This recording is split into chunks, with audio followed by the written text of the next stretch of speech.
যদি কবরের মালিকের সাথে পরিচয় করিয়া কবরে যাইতেই পারো, কবরের মালিকের সাথে পরিচয় করিয়া যদি কবরে যাইতে পারো, কবরের মালিক ডাক দিয়ে বলে, ফেরেশতারা আমার বন্ধু আসছে, আমার দোস্ত আসছে, ওয়াফরুশুল ফারাশ মিনাল জান্নাহ ওয়াল বিসু মিনাল জান্নাহ। এ ফেরেশতারা আমার বন্ধু, আমার বন্ধুর গায়ের মধ্যে জান্নাতের পোশাক লাগাইয়া দে, আমার বন্ধুর কবরটাকে জান্নাতের বিছানা বিছায়া দে। আল্লাহ পাকের বান্দা জনাব মুহাম্মদ রাসূলুল্লাহ সাল্লাল্লাহু আলাইহি ওয়াসাল্লামের উম্মতগণ, আল্লাহ পাক রব্বুল আলামিন আপনাকে আমাকে দুনিয়ার সমস্ত ফিতনা ফাসাদ থেকে পরিত্রাণ দিয়ে কোরআন ও হাদিসের মজলিস আলেম ওলামা মুমিন মুত্তাকিন জাকিরিন শাকিরিনদের গুরুত্বপূর্ণ এক দামি মজলিসে আসার বসার বলা শোনার তৌফিক আল্লাহ পাক দান করছেন। শুকরিয়া তান সবাই বলে আলহামদুলিল্লাহ। আপনারা অনেক ভালো কাজ করছেন। যেরকম এলাকার কেউ ভালো কাজ করলে এলাকাবাসী তাকে নিয়ে গৌরব করে, প্রতিষ্ঠানের কেউ ভালো কাজ করলে প্রতিষ্ঠানের সবাই তাকে নিয়ে গৌরব করে, দেশের কেউ ভালো কাজ করলে দেশবাসী তাকে নিয়ে গর্ব করে, গৌরব করে, গর্ব করে। ঠিক আপনারা এত ভালো কাজ করছেন, আপনাদের ভালো কাজের কারণে আপনাদেরকে নিয়ে আল্লাহ পাক ফেরেশতাদের মধ্যে গর্ব করা শুরু করছে। ওয়ান মুআবিয়া রাদিয়াল্লাহু তাআলা قال خرج رسول الله صلى الله عليه وسلم على حلقة من أصحابه قال ما أجلسكم قالوا جلسنا نذكر الله ونحمد على ما هدانا الإسلام ومن به علينا قال الله ما أجلس ذلك قالوا الله ما أجلس ذلك قال رسول الله صلى الله عليه وسلم أما إني لم أستحلفكم تحمة لكم ولكن آتاني جبرائيل فأخبرني أن الله باهق الملائكة رواه مسلم। सरदार दो आलम अलैहिस्सलातु वस्सलाम সাহাবায়ে কেরাম রিদওয়ানুল্লাহি তাআলা আলাইহিম আজমাইনদের এরকম এক মজলিসের নিকট থেকে, হালকার নিকট থেকে একত্রিত বসাকে আরবিতে হালকা বলা হয়। একত্রিত বসা আরবিতে, এই যে বসছেন না, এই মজলিসটার নাম আরবিতে হালকা। এই হালকাটা আমাদের হালকা ছিল না, সর্বশ্রেষ্ঠ মানুষদের হালকা, সাহাবাদের জামাত ছিল, ইজতেমা ছিল। তার পাশ থেকে নবী আলাইহিস সালাতু রওনা করছেন। তিনি প্রশ্ন করলেন, সাহাবারা এখানে বসছো কেন, কি করো, কি করতেছো? সাহাবারা জবাব দিলেন, নাজকুরুল্লাহ, আমরা বসে বসে মাওলার জিকির করতে আছি। কার জিকির? আমরা বসে বসে আল্লাহর জিকির করতেছি এবং আল্লাহর প্রশংসা করতেছি। নবী আলাইহিস সালাতু কসম করেন, আল্লাহর কসম, তোমরা যেই জবাব দিছো উদ্দেশ্যে বসছো। সাহাবারা কসম করেন, আল্লাহর কসম, আমরা যেই জবাব দিছি উদ্দেশ্যে বসছি, অন্য কোনো উদ্দেশ্যে বসি নেই। নবী আলাইহিস সালাতু ওয়াসাল্লাম বললেন, আমার সাহাবারা জানো আমি কেন কসম কাটলাম? তোমাদের কথা তো প্রথমে বিশ্বাস করছি, তোমাদের কথা প্রথমে বিশ্বাস করছি, এরপরে কসম কাটিয়ে জিজ্ঞাসা করার কারণ কি জানো? এইমাত্র আমার কাছে জিবরাইল আসছে। কে আসছে? এইমাত্র আমার কাছে জিবরাইল আসছে, আমাকে খবর দিয়া গেল আল্লাহ পাক রব্বুল আলামিন তোমাদেরকে নিয়ে ফেরেশতাদের মধ্যে গর্ব করতে আছে। কাদেরকে নিয়ে গর্ব করে? জাকিরিনদেরকে নিয়ে। কাদেরকে নিয়ে? কে গর্ব করে? কাদের মাঝে? এত ভালো কাজ করছেন। আমি সব সময় জিকিরের মাজলিসকে ধোলাই কারখানা বলি। ধোলাই কারখানায় ময়লা জামা কাপড়গুলি পরিষ্কার করে ফেরত দেয়, আর জিকিরের ধোলাই কারখানায়, কোন ধোলাই কারখানায়? জিকিরের ধোলাই কারখানায় গুনাহ পরিষ্কার করিয়া ফেরত দেয়। বুখারী শরীফের রওয়ায়াত আসছে, এই মাজলিসকে কেন্দ্র করে আল্লাহ পাক ফেরেশতাদের মাঝে ঘোষণা দেন, উশহিদুকুম আন্নী কাদ গাফারতু লাহুম। ফেরেশতারা সাক্ষী দেয়, গোটা মাজলিসের বান্দাদের গুনাহ তো সব মাফ করে দিয়েছে। অন্য রওয়ায়াতের মধ্যে আসছে, লাইয়া বাসানাল্লাহু মান ইয়াউমাল কিয়ামা ফি উজুহিন নূর আলা মানাবিল লুলু يقبضهم الناس ليسوا بأنبياء ولا شهداء قال الأعرابي كلهم لنا نعرفهم قال رسول الله صلى الله عليه وسلم هم المتحابون في الله من قبائل شتى وبلاد شتى يستمعون على ذكر الله يذكرونه سبحان الله কিয়ামতের ময়দানে আল্লাহ পাক একদল সম্প্রদায় উঠাবেন, এক গোষ্ঠী উঠাবেন যাদের চেহারা নূরে আলোকিত হয়ে যাবে, মনে হয় যেন পূর্ণিমার চন্দ্র উদিত হয়েছে। জাবারজাত জামারাত দামি এক সিংহাসনে অধিষ্ঠ থাকবেন। এই মিয়া জিকির আব্বাস আস্তে জিকির করেন, ব্যাকের কয়েকটা কিল দান দইনা ভালো মতো ব্যাক অসভ্য কথা বললেও শোনেন, করেন নিষেধ করেন আস্তে জিকির, যাদের চেহারা নূরে আলোকিত হয়ে যাবে। এরা কারা? হ্যাঁ, ইয়াদহাবুনা মিন কাবাইলি শাত্তা বিলাদিন শাত্তা ইয়াস্তামিউনা আলা যিকরিল্লাহ ইয়াযকুরুনাহু, যারা বিভিন্ন এলাকার থেকে বিভিন্ন গোত্রের থেকে মাওলার মহব্বতে জিকিরের উদ্দেশ্যে একত্রিত মাওলার জিকির শুরু করিয়া দিস। কাজী এই মাজলিস অনেক গুরুত্বপূর্ণ, অনেক দামি। খুব সংক্ষিপ্ত আলোচনা করব। কি গরম লাগতেছে নাকি খুব বেশি? কোনো সমস্যা নাই তো? এখানে আমরা অনেকেই বসতে পারি না, জায়গা একেবারে স্বল্প। কাজে যে যেখানে আসছেন খুব খেয়ালের সাথে কিছু বয়ান শোনার চেষ্টা করে। আমার মা বোনদেরকে বলবো একেবারে কাজ বাজ ফেলে দিয়ে নিরিবিলি একা একা বসে যান, খেয়াল রাখবেন বয়ানের দিকে, যেন এক মুহূর্ত এক সেকেন্ডের জন্য আমার কলম এই দিকে ওদিকে না যায়। ঠিক থাকবে তো ইনশাআল্লাহ? আমি যে আয়াত শরীফ তেলাওয়াত করছি এর উপরে ব্যাপক আলোচনা করার সময় নাই, এলেমও নেই, দুইটারই অভাব। না এলেম আছে না সময় আছে। ইয়া আইয়ুহাল্লাযীনা আমানু, হে ঈমানদারেরা, জোরে বলেন কি বলছে আল্লাহ? বেঈমান বাদ, মুরশিদ, কাফের, ফাসিক, মুনাফিক, জালেম, থাকবে মুমিন। ওস্তাদ বলছে হে ছাত্ররা, যারা ছাত্রই তারাই থাকবে, যারা ছাত্র না সব বের হয়ে যাবে। ইয়া আইয়ুহাল্লাযীনা, হে ঈমান। তিন জিনিসের সমন্বয়ে ঈমান হয়। কয় জিনিসের? অন্তরে বিশ্বাস, বিশ্বাস অনুযায়ী স্বীকার, বিশ্বাস ও স্বীকার অনুযায়ী কাজ। অন্তরে বিশ্বাস অনুযায়ী স্বীকার, বিশ্বাস ও স্বীকার অনুযায়ী কাজ। এই তিন জিনিসের সমন্বয় শুধুমাত্র ঈমান, শুধুমাত্র ঈমান। ঈমানওয়ালাকে প্রথম অবস্থাতেই জাহান্নাম থেকে বাঁচাইয়া জান্নাতে নিতে পারবে না। শুধুমাত্র ঈমান, ঈমানওয়ালাকে প্রথম অবস্থাতেই জাহান্নাম থেকে বাঁচাইয়া জান্নাতে নিতে পারবে না। হ্যাঁ, ঈমান থাকার কারণে একদিন না একদিন জান্নাতে যাওয়া যাবে, পিঠের চামড়াও থাকবে না। উদাহরণস্বরূপ নামাজ কি ভাই? কথা কয় না। বিশ্বাস করছেন? স্বীকার করছেন?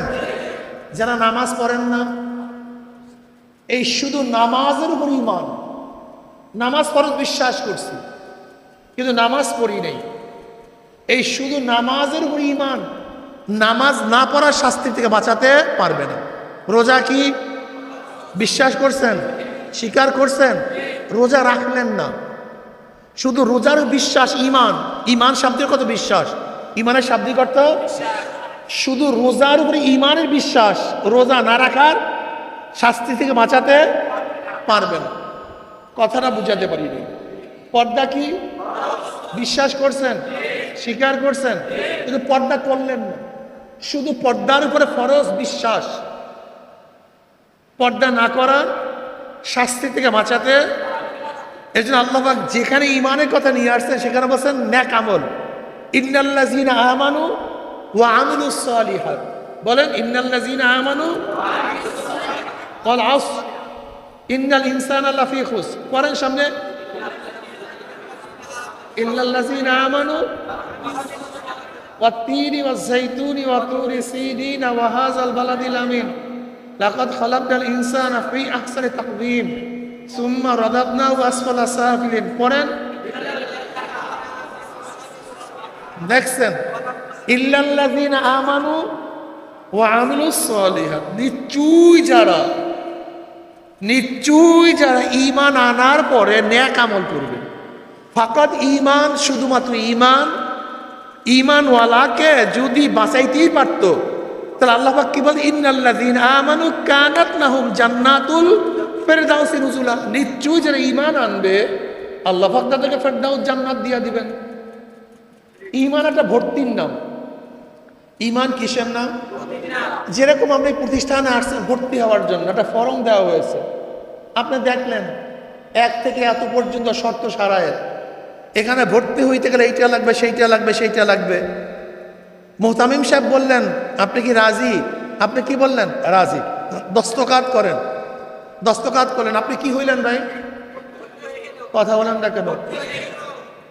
পড়াশোনা শেষ না শুরু? ভর্তি হওয়ার আগে কথা কয় না। ভর্তি হওয়ার আগে আপনার কোনো কাজ ছিল না। আপনাকে উস্তাদ বলে নাই ঘন্টা করো, উস্তাদ বলে নাই ক্লাস করো, উস্তাদ বলে নাই লিখো, উস্তাদ বলে না এখন উঠো, উস্তাদ বলে না এখন খাও, উস্তাদ বলে না হাতের লেখা দাও, উস্তাদ বলে না পরীক্ষায় অ্যাটেন্ড করে, কিচ্ছু বলে নেই। বলছে কাকে? ছাত্রকে। তাই ভর্তি হওয়া মানে কাজ শেষ না, বরং কাজ। আচ্ছা বলেন তো, নামাজ কার উপরে ফরজ হয়? কোন কাফিরের নামাজ ফরজ কেন? সে তো মালিক, সে তো মুকাল্লাফ। কাজে ঈমান আনার আগে তার নামাজই তো ফরজ না। নামাজ ফরজ হওয়ার জন্য শর্ত কি? ঈমান। রোজা ফরজ হওয়ার জন্য শর্ত কি? যাকাত ফরজ হওয়ার শর্ত কি? হজ ফরজ হওয়ার জন্য শর্ত কি? জিহাদ ফরজ হওয়ার শর্ত কি? কোন বেঈমানের উপরে, হিন্দুর উপরে, খ্রিস্টান, ইহুদির উপরে নামাজ ফরজই না। কারণটাকে সে ঈমান। তাই ঈমান মানি কাজ শেষ না, বরং মাশাআল্লাহ। এই কথাটা মাথার মধ্যে রাখেন, এটা খুবই জরুরি, নাহলে সামনে বয়ান বুঝবেন না। আমাদের অনেকের সমস্যা, আমি ভর্তি হইতে পারছি, আমার কাজ শেষ। বিয়া খুব, তুমি ভর্তি হইছো, এখন ওস্তাদ তোমাকে ডাকবে, এইটা করো, সেইটা করো, অমুক করো, তমুক করো, এইটা করিও না, সেইটা করিও না, আশেষ নিষেধ। কিন্তু আপনি কি আজ পর্যন্ত দেখছেন যে আমাদের এই মাদ্রাসার কোন ওস্তাদ, যে সমস্ত ছেলেরা ভর্তি হয় না, তাদেরকে জিজ্ঞাসা হয়, আমরা ঘন্টায় গেলি না কেন, হাতের লাগা লিখলি না কেন, পরীক্ষা অ্যাটেন্ড করলি না কেন? ঘটনা কি? সে মুকাল্লাফ না, তার উপর কোনো দায় দায়িত্ব ওস্তাদের নাই। ওস্তাদের দায় দায়িত্ব ওই যে অঙ্গীকার করছে। কি করছে? ঈমান একটা অঙ্গীকারের নাম। ঈমান কিসের নাম? আমানতু বিল্লাহি ওয়া মালাইকাতিহি ওয়া কুতুবিহি ওয়া রুসুলিহি, সব অঙ্গীকার। আমি বিশ্বাস করি, আমি বিশ্বাস করি, আমি বিশ্বাস করি, আমি বিশ্বাস করি, আমি বিশ্বাস করি, আমি বিশ্বাস করি, সব বিশ্বাস, অঙ্গীকার। আল্লাহ তোমাকে বিশ্বাস করি, জান্নাতকে বিশ্বাস করি, জাহান্নামকে বিশ্বাস করি, পুলসিরাতকে বিশ্বাস করি, মিজানকে বিশ্বাস করি, কদরকে বিশ্বাস করি, কিতাবকে বিশ্বাস করি, রসুলকে বিশ্বাস করি, ফেরেশতাকে বিশ্বাস করি, ভালো মন্দ আল্লাহর তরফে বিশ্বাস করি, সব বিশ্বাস বিশ্বাস বিশ্বাস নাকি ভাই? ঈমান কোনো কাজের নাম না। ঈমান কিসের নাম? কিন্তু সমস্ত কাজের শুরু হলো ঈমান। যেখানে বিশ্বাস আছে সেখানে কাজ আছে, যেখানে বিশ্বাস নাই। আচ্ছা বলেন তো, পানি পান করলে কি হয়? কথা বলেন, বিশ্বাস করেন না? কিন্তু আপনি পানি পান করলেন না, শুধু পানি পান করলে তৃষ্ণা মিটাই বিশ্বাস, পানি পান না করলে তৃষ্ণা মিটাতে। আচ্ছা খানা খেলে কি হয়? বিশ্বাস আছে কি নাই? কিন্তু খানা খাইলেন না, শুধু খানা খাইলে বিশ্বাস ক্ষুধা নিবারণ হয়। এই বিশ্বাসই শুধু খানা না খাইলে ক্ষুধা নিবারণ করবে। কথাটা বুঝাতে পারি নাই। তাহলে বিশ্বাস মানে কাজের নাম না, আর বিশ্বাস করলে কাজ হয় না। পানি পান করলে ক্ষুধা নিবারণ হয়, আমরা পানি পান করেন নাই। আপনার বিশ্বাস পড়াশোনা করলে ভালো রেজাল্ট করা যায়, কিন্তু পড়াশোনা, শুধু পড়াশোনা করলে ভালো রেজাল্ট করা যায়, এই বিশ্বাসই আপনাকে ভালো রেজাল্ট করাতে পারবে না যতক্ষণ পর্যন্ত বিশ্বাস অনুযায়ী কাজ না করবেন। কথা ঠিক না? আবার আপনি বিশ্বাস করেন না পানি পান করলে 30টা মিনিট নেই, বিশ্বাস যদি না হয় আপনাকে কেউ পানি পান করাতে পারবে না। বিশ্বাস আগে, কাজ। এই জন্য আল্লাহ পাক ঈমানের কথা আগে আনছে, ঠিক না? আলিফ লাম মিম যালিকাল কিতাবু লা রাইবা ফিহি হুদাল লিল আল্লাযীনা ইউমিনুনা বিল গায়ব। ঈমান, ঈমান খুব দামি জিনিস। ঈমান সবচেয়ে কি? আর ঈমান অনুযায়ী মানুষের কাজ হয়, বিশ্বাস হয় না। এই যে অনেকেই নামাজ পড়ে না, বলে হুজুর আমার ঈমান ভালো, নামাজ না পড়লে কি হবে? আসলে তোমার ঈমান পচিয়া গেছে বিধায় নামাজ পড়ো না। তোমার ঈমান যদি ভালো থাকতো, তোমাকে শুলে চড়াইলেও তুমি নামাজ কাজা করতে পারতো না। তোমার ঈমান নাই, ঈমান শেষ, বিশ্বাস হয় না। আচ্ছা বলেন তো, আপনার বন্ধু আপনার সামনে একটা পকেট থেকে সাপ বের করছে, কি বের করছে? আপনার অবস্থা কেমন হবে? লাভ দিয়ে দৌড় দিবেন। আপনি সাপ দেখিয়ে লাভ দিয়েছেন, দৌড় দিয়েছেন, কিন্তু বন্ধু ঠাট্টা মারি হাসা শুরু করছে। সাপ কিন্তু একটাই, তাসির ভিন্ন। যে বের করছে সে হাসে, আর যার সামনে বের করছে সে, কারণটা কি? একটাই, সাপ। এটা আগে মনে রাখবেন। আসলে ঘটনা কোন জায়গায় ঘটছে বিশ্বাস করেন, আমি অনেক জায়গায় দেখছি আমাদের ঈমানের মধ্যে ডিস্টার্ব। এই যত ত্রুটি সব ঈমানের মধ্যে। একই সাপ, একজনে হাসে আর একজনে দৌড়ায়। এর কারণটা কি? যে ব্যক্তি পকেট থেকে সাপ বের করছে সে জানে, তার বিশ্বাস এটা অরিজিনাল না, এটা প্লাস্টিকের। আর যার সামনে পেশ করছে সে ভাবছিল কি?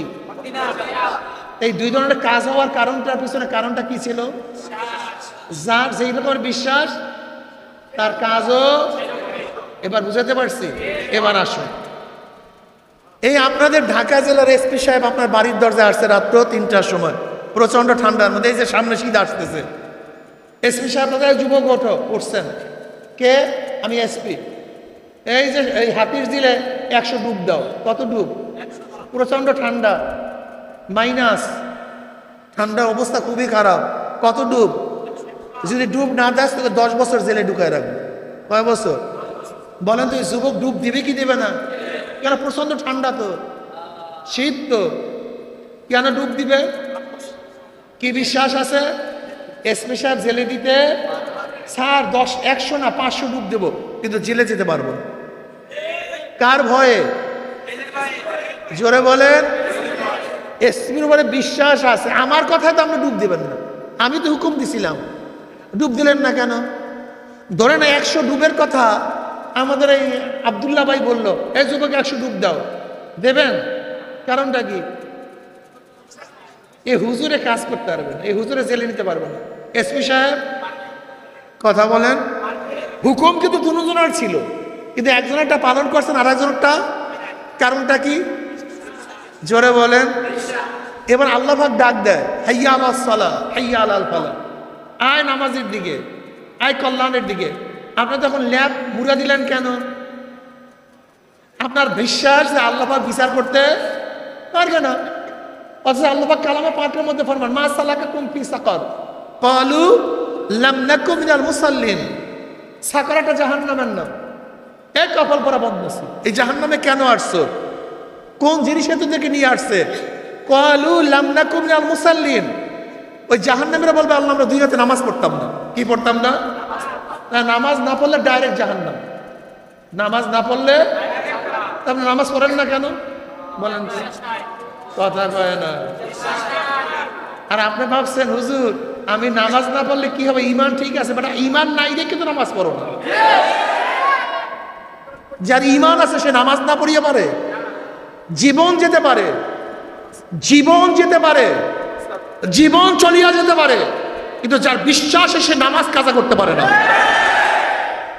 কোনদিন কাজা করতে পারে না। নামাজ পড়ি, অথচ এসপি সাহেব জেল দিবে 6 বছর, তাও আবার খালাস পাওয়ার, জামিন পাওয়ার আশা আছে। আর জাহান্নামের অবস্থায় একক নামাজ কাজা করলে 2,88,00,000 বছর জাহান্নাম। ফাখালাফা মিন বাদিহিম খালফুন আদাউস সালাত ওয়াত্তাবাউ শাহাওয়াতি ফাসাউফা ইয়ালকাউনা গায়্যা।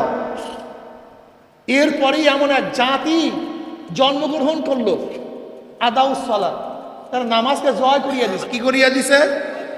নামাজকে বিনষ্ট করিয়া। আদাউর অর্থ কি? আদাউর অর্থটা কি? আব্দুল্লাহ বিন মাসউদ রাদিয়াল্লাহু আনহু আদাউস সালাম মানে এই না যে নামাজ বাদ দিছে, তা না, বরং ওয়াক্ত মতো নামাজ না পড়া। কি মতো নামাজ না পড়া? সাইয়্যিদ ইবনে মুসাইয়্যিদ রাহমাতুল্লাহ আলাইহি ফরমান আদাউর অর্থ হলো এই, এক ওয়াক্তের নামাজ অন্য ওয়াক্তে পড়া। জোহরের নামাজ, আসরের নামাজ, মাগরিবের নামাজ, এশার নামাজ, আদাউস সালাত। এই যে অলসতামি করিয়া এক ওয়াক্তের নামাজ আর এক ওয়াক্তে নিয়ে ইচ্ছা করিয়া পড়ছে, ফাসাউফা ইয়ালকাউনা গাইয়া। গাইয়াটা জাহান্নামের উপত্যকার নাম। গাইয়া কিসের নাম? জাহান্নামের একটা উপত্যকার নাম। জাহান্নামের একটা উপত্যকার নাম গাইয়া। ফাসাউফা ইয়ালকাউনা গাইয়া, তাদেরকে অসিরি নিক্ষেপ করা হবে কিসের মধ্যে? গাইয়া নামক জাহান্নাম। একটা ডাইরেক্ট নামাজ না পড়লে জাহান্নাম, ডাইরেক্ট, কোনো ইনডাইরেক্ট নেই, কোনো ব্যাখ্যা বিশ্লেষণ প্রয়োজন নেই। এখন বলেন তো, যাদের বিশ্বাস আছে কোরআনের উপরে, এখন কয় টাকা দিলে নামাজ কাজা করবেন? হ্যাঁ, কত টাকা দিলে নামাজ কাজা করবেন? কত পিটান দিলে নামাজ কাজা করবেন? ইমান নেই, সব ভেজাল ইমানের মধ্যে, সব সমস্যা ইমানের মধ্যে। ইমানকে মজবুত করেন, ইমানকে মজবুত করেন, ইমানকে শক্তিশালী করেন। ইয়া আইয়ুহাল্লাযীনা আমানু, হে ঈমানদারেরা। আল্লাহ পাক কাদেরকে ডাকছে? জোরে বলেন। কয় জিনিসের নাম ঈমান মনে আছে? অন্তরে বিশ্বাস অনুযায়ী, বিশ্বাস অনুযায়ী, বিশ্বাস ও স্বীকার অনুযায়ী। কোরআন কার কিতাব? 30 পারা সব না কয়েক পারা? সব আয়াত না কিছু আয়াত? এই মাসালা বুঝাবার আগে আটটা মাসালা বুঝাই। কাদিয়ানিরা মুসলমান না কাফের? কাদিয়ানিরা আল্লাহকে বিশ্বাস করে না। দেখি হলে আপনারা কি জানেন? কাদিয়ানিরা আল্লাহকে বিশ্বাস করে না, কোরআনকে বিশ্বাস করে না, নবীকে বিশ্বাস করে না।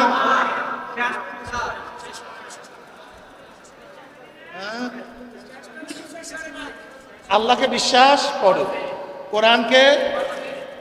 এটা কত টাকার নোট? 99 জায়গায় মিল আছে। কয় জায়গায়? এক জায়গায় মিল নাই। 2 নম্বর না 1 নম্বর? কয় জায়গায় মিল নাই? আছে কয় জায়গায়? 2 নম্বর না 1 নম্বর? ইমানের 100 জায়গায় মিল থাকতে হবে। ইমানের কোন জায়গার থেকে এক জায়গায় মিল না থাকলে ইমান থাকে না। কাদিনে আল্লাহকে মানে কি মানে না? কোরআন মানে কি মানে না? আমার নবীকে মানে কি মানে না? এরপর কাফের হওয়ার কারণটা কি? নবীকেও তো মানে, নবীর একটা সিফাতকে মানে না, নবীর একটা গুণকে মানে না। আমার নবী শেষ নবী, নবীকে মানে, কিন্তু আমার নবী শেষ নবী এইটা মানে না। শুধু একটা গুণ না মানার কারণে কাদিয়ানে কাফের হয়ে গেছে। কথাটা বুঝাতে পারি না। ইমানের সব জায়গায় কি থাকতে হবে? ইমানের। এবার আসেন, কোরআন কার কিতাব? সব না কিছু? সব আয়াত না কিছু আয়াত?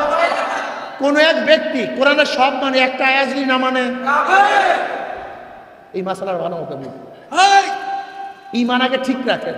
এইবার মসজিদে যান, আগে ইমান ঠিক করেন তারপর মসজিদে যান। আগে ইমান ঠিক করেন তারপর মসজিদ। শিয়ারা নামাজ পড়ে কি পড়ে না? কাদিয়ানা নামাজ পড়ে কি পড়ে না? আল্লাহকে মানে, সব কিছু ঠিক, কোনো জায়গায় ভেজাল, কোনো জায়গায় মানে না। বুঝেন নাই? কোন একটা আয়াতকে না মানলে সে কি হয়ে যাবে? এবার বলেন, আল্লাহ পাক বলেন ইনিল হুকমু ইল্লা লিল্লাহ। আল্লাহ পাক বলেন আসমান আমার, জমিন আমার, সূর্য আমার, চন্দ্র আমার। তোকে বানাইছি আমি, তোর বাবাকে, তোর দাদাকে, তোর 14 বছরের স্রষ্টা আমি। যেহেতু সব আমার, আইনও আমার। কে বলছে? চরমনাই হুজুর বলছে, মোহতামিম সাহেব বলছে, মুহাদ্দিস সাহেব বলছে। কে বলছে? আমার না হুজুর, আমি নামাজ মানি, রোজা মানি, দাড়ি মানি, টুপি মানি, পাগড়ি মানি, কিন্তু আল্লাহর আইন মানি না। ইমান ঠিক আছে না? এখন দেখুন তো আমাদের দেশে বেঈমানের পালা কেমন। ইমান কি ঠিক? রাগ করিও না, চরমনে আসার দরকার নাই, চরমনে যাওয়ার দরকার নাই, কিন্তু ইমান নিয়ে কবরে যেও। আচ্ছা, ছেলে যদি বাবার কথা না মানে ছেলে বেয়াদব হয়। ছেলে যদি বাবার কথা না মানে ছেলে কি হয়? যদি ছেলে বাবাকে অস্বীকার করে আমার বাবাই না, বুঝাতে কথাটা বুঝাতে পারে। যদি ছেলে বাবাকে না মানে ছেলে কি হয়? হ্যাঁ, না মানলে কি হয়? যদি অস্বীকার করে, অস্বীকার করিও না। নামাজ না পড়লে ফাসেক, রোজা না রাখলে, পর্দা না করলে, মদ পান করলে, সুদ খাইলে, অবৈধ কাজ করলে। কিন্তু যদি কেউ বলে নামাজ লাগে না, রোজা লাগে না, অস্বীকার করিও। আমার বাবারা, ও মুসলমান যারা শোনো আমার বয়ান, চরমনে ক্ষিপ্ত হয়ে ইমানটাকে শেষ করিও না। চরমনে ঘর রাগ করে ইমানটাকে ধ্বংস করিও না। আমরা নফস এবং শয়তানের ধোকায় নামাজ নাই পড়তে পারি, নফস এবং শয়তানের ধোকায় রোজা নাই রাখতে পারি, নফস এবং শয়তানের ধোকায় ব্যভিচারে লিপ্ত হইতেই পারি। জায়েজ মনে করিও না, ব্যভিচার জায়েজ মনে করিও না, মদকে জায়েজ মনে করিও না, নামাজকে নাজায়েজ মনে করিও না। খবরদার। হয়তোবা নফস এবং শয়তানের ধোকায় দুনিয়ার পাগলামি করতেই পারি, কিন্তু ইসলাম চাই না, ইসলাম মানি না, ইসলাম পছন্দ করি না। খবরদার, বেঈমান হয়ে যাবে কিন্তু। আচ্ছা বলেন তো, একজন মুসলমানের কাছে গেলাম, একজন মুসলমানের কাছে গেলাম, গিয়া বললাম ভাই তুমি ইসলাম মানো, সে কি বলবে? যদি বলে মানি না। আমি একজন মুসলমানের কাছে গিয়ে বললাম তুমি কোরআন ও সুন্নাহ মানো, সে কি বলবে? যদি বলে মানি না। আমি একজন মুসলমানের কাছে গিয়ে বললাম ভাই তুমি আল্লাহর নবীকে কি নিতা মানো, কথা বলেন না কেন? যদি বলে মানি না, বেঈমান হয়ে, বেঈমান হয়ে না। আল্লাহর রাস্তায় একটা কথা বলবো, তোমরা তো বেঈমান হয়ে যাইতেছো, তোমার রাজনীতি তোমাকে বেঈমান মনে হয় ফেলাইতেছে। চরমনায় না যা, কোনো আফসোস নাই, কিন্তু বেঈমান হয়েও না। ঘরের মালিকের সাথে পরিচয় করিয়ে যদি রাত্রে ঘরে ঢুকো, কোনো টেনশন নাই। শ্বশুর বাড়িতে রাত্রে 3টায় গিয়ে নক করছো, শ্বশুর উঠছে, কে? আব্বু আমি আমার জামাই, আপনার জামাই। অমনি শ্বশুর কি বলবে? এই বাতি জ্বালাও, দরজা খো, বিছানার ব্যবস্থা কর, খানার ব্যবস্থা কর, আমার জামাই আসছে, কোন বিপদে পড়ছে, জলদি ব্যবস্থা কর। ঘরের মালিকের সাথে কি আছে?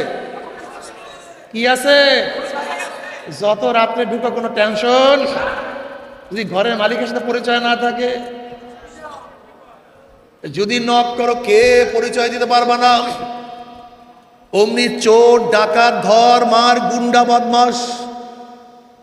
ঘরের মালিকের সাথে পরিচয় নাই, যদি কবরের মালিকের সাথে পরিচয় করিয়া কবরে যাইতেই পারো, কবরের মালিকের সাথে পরিচয় করিয়া যদি কবরে যাইতে পারো, কবরের মালিক ডাক দিয়ে বলে ফেরেশতারা আমার বন্ধু আসছে, আমার দোস্ত আসছে, ওয়াফরুশুল ফারাশা মিনাল জান্নাহ ওয়া আলবিসু মিনাল জান্নাহ। এ ফেরেশতারা আমার বন্ধু, আমার বন্ধুর গায়ের মধ্যে জান্নাতের পোশাক লাগাইয়া দে, আমার বন্ধুর কবরটাকে জান্নাতের বিছানা বিছায়া দে।